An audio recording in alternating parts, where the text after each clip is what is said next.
Chapter 3. Darnley and Riccio. At first, I wanted to marry the son of the King of Spain, Don Carlos. But he was a Catholic, of course, and my Scots lords did not like that. It was difficult for me, James. I wanted to please myself. I wanted to please my friends and family in France, and to please my people too. And then there was the Queen of England. At first I wanted very much to be friends with Elizabeth. We wrote many letters and talked about a meeting between two sister queens. Elizabeth wrote to me at this time. Our two countries need to be friends. You need a husband. I need a friend. Why not marry my friend Robert Dudley, the Earl of Leicester? He is a tall, strong man. I think he could be a good husband for you. I was very angry about this letter.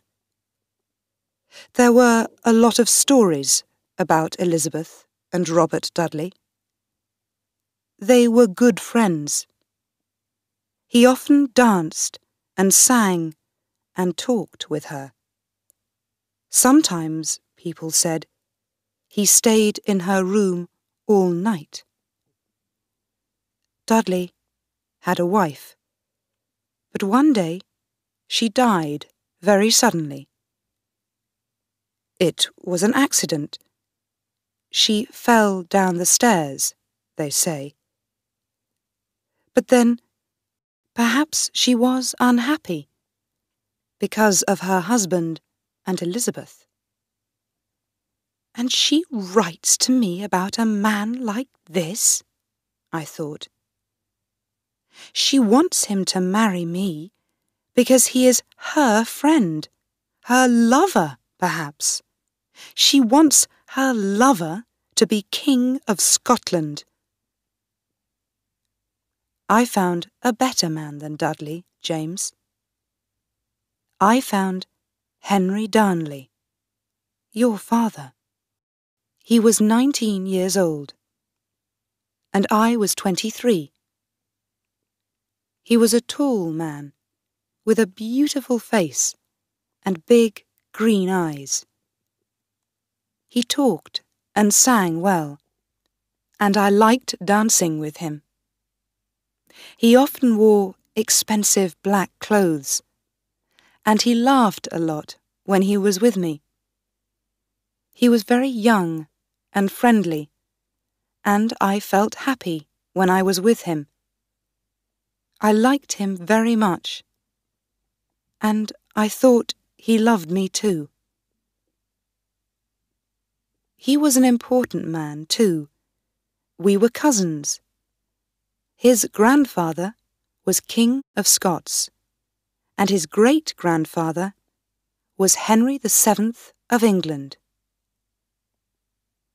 In July 1565, I married him. Elizabeth was very angry, and so were a lot of the Scots lords. My half-brother, the Earl of Moray, tried to stop the marriage. I had to fight him, and he ran south to England. But I was happy. Your father and I laughed every day. He was now Henry, King of Scots. After 1 or 2 weeks, the laughter stopped. A king has a lot of work, James. You know that. He has to read hundreds of letters, talk to people, and think about a lot of important things. I did those things every day. But now, I thought, I had a man to help me. "My Lord Henry," I said, "would you like to read all the letters with me? You can sit next to me, and you can work with me every day." Your father looked unhappy. "I'm not interested in work like that," he said. "I don't understand it." "Of course not," I said. "You're a young man, my love. But I can teach you." For 1 or 2 days, he sat down with me, and I tried to teach him. But it was true. He was not interested in the work, and he did not try to understand it. "You do it, Mary," he said. "I'm going out with my friends. We're going to ride and drink and swim." So I did all the work. At night, too, he often went out with his friends in the town. They drank a lot, and laughed and sang, and there were often fights. But no one said anything, because he was the king, my husband. What could people say? They were unhappy, but they were afraid of him. Some of them went to England, to the Earl of Moray. At this time, I was often very tired, because I was pregnant. You, my son James, were alive inside me. But I did all the work of a queen, and I needed friends too. One of these friends was a young Italian, David Riccio. Riccio was a little man, and he was not tall or beautiful or strong. But he was a very clever, interesting man. He wrote many of my letters for me and helped me. He sang well, too, and I sometimes sang with him in the evenings. I liked him very much, and at first your father liked him too. But then Moray's friends began to talk about me and Riccio. "David Riccio is in the Queen's rooms every night," they said to your father. "She laughs and sings and dances with him. My lord, it is not right. He is not a Scotsman, and he is not her husband.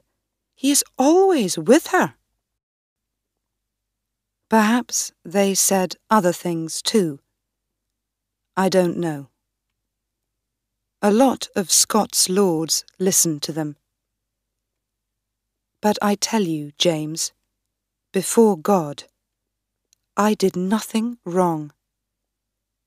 David Riccio was a good man. He worked hard, and he helped me, so of course I liked him. Your father did not work. He went out to the town every night with his friends and drank. And then one night, your father came home.